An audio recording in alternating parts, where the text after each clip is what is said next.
Cheyenne was a bright flame in the drudgery of the graveyard shift at the local 7-Eleven. With a warm smile and her usual cheerful greeting, "Welcome in," she made the long nights bearable, even for the weariest Christmas customer. The store buzzed under her watch, and the hours flew by. She worked tirelessly to support her family, her brother's kids, her aging parents, with the unyielding spirit of someone who knew no other way.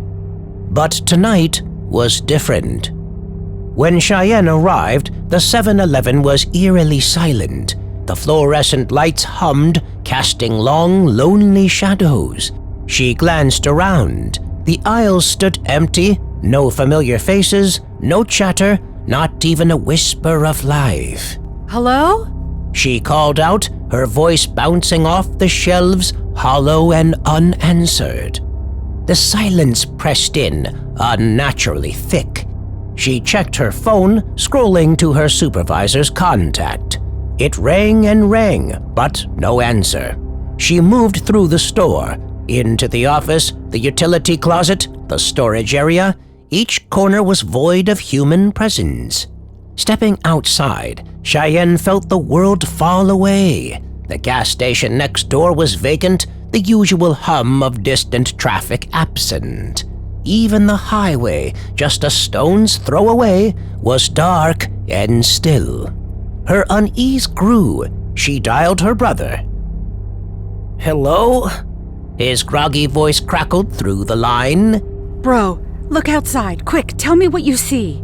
"Cheyenne, it's late. What's going on?" "Just do it, please."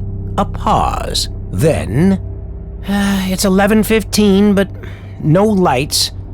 No one's on the street. What's going on?" "Check on your kids," she urged, panic rising in her chest. "They're fine," he replied after a moment. "I just put them to bed right after you called me. What's going on with you?" "I'll tell you later," she muttered, hanging up quickly.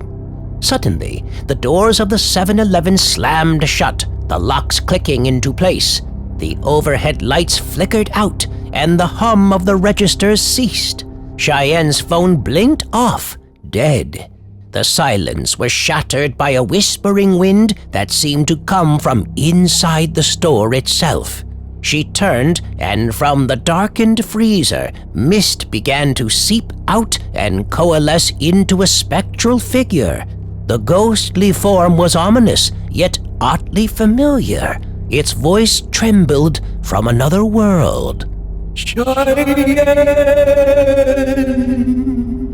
It echoed, shivering through the air. "He comes! Beware the man in the shadows!" Before she could react, the figure disappeared. The power came back on, and the entrance bell chimed. A man in a dark hoodie walked in, hands buried in his pockets, eyes darting nervously. Behind him, Jamie, a regular customer known for his friendly banter, stepped in, unaware of the tension. Cheyenne had always been sweet to Jamie, sometimes even buying him coffee. One time he poked her while she was working and said, "Boo!"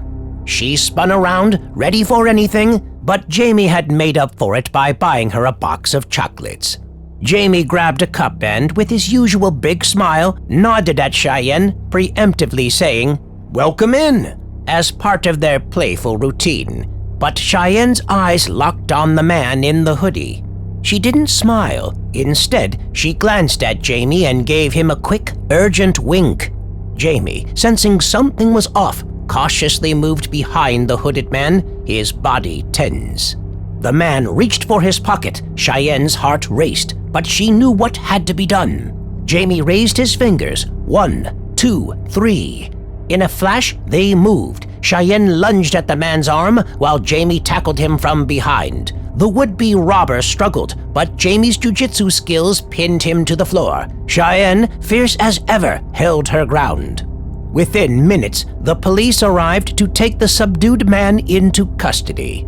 Cheyenne and Jamie exchanged a look. silent acknowledgement of their bond and the ghostly intervention that had saved the night. Thank God for the ghost in the freezer who watched over them.